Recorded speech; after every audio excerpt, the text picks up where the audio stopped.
Good morning, everyone. I am so happy that you are here. Today we're going to make some Play-Doh and we're going to take a peek at the brand new Play-Doh mats that just went up in the resource library.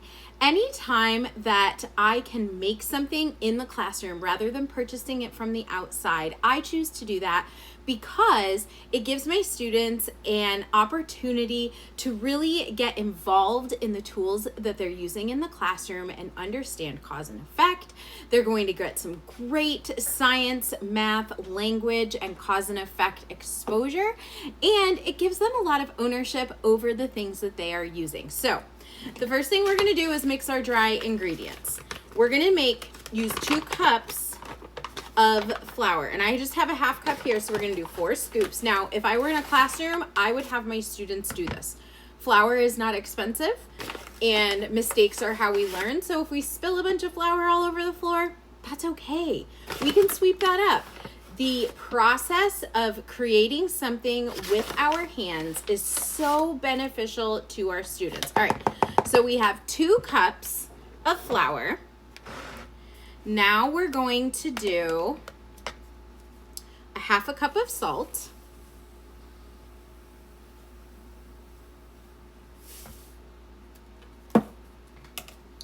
Next, we're going to do a 1/4 cup of oil.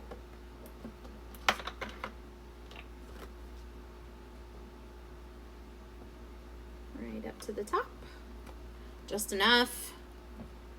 And we're going to add half a cup of water. Now, once we do this, I'm going to add in washable red tempera paint. I like using the red washable tempera paint better than using food coloring because I feel like it distributes throughout the Play-Doh so much better.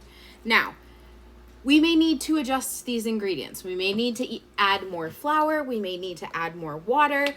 I really fully embrace not doing it perfectly the first time. This is how we teach our students to really problem solve, and that nothing we do is going to completely mess everything up permanently. And if we make a mistake, that's okay. We can adjust. All right, it looks like I'm going to need a little more water, so I'm just going to eyeball this here. And I would be asking my students, what do you think we need to do to get this to work a little bit better? And we can actually add more paint because it's got more of a oil base. So that's going to help make the Play-Doh not super sticky.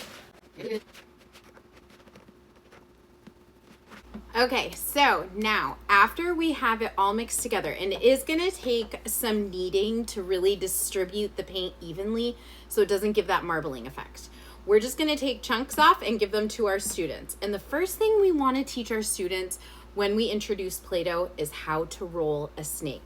That initial rolling back and forth and rolling into a ball. Now, not only is this going to give them a great sensory experience, this is also building those fine motor muscles that are going to be so important when they really start to work on their handwriting. Now, for the Play-Doh mats, I chose the shape of a circle, the lowercase a, the uppercase A, the uppercase M, the number 4, the number 3, and the lowercase m. These are all of our skills focus for the month of September. And notice that our Play-Doh is red. So even something so simple as rolling Play-Doh snakes and making a circle is exposing them to the skills focus of the month.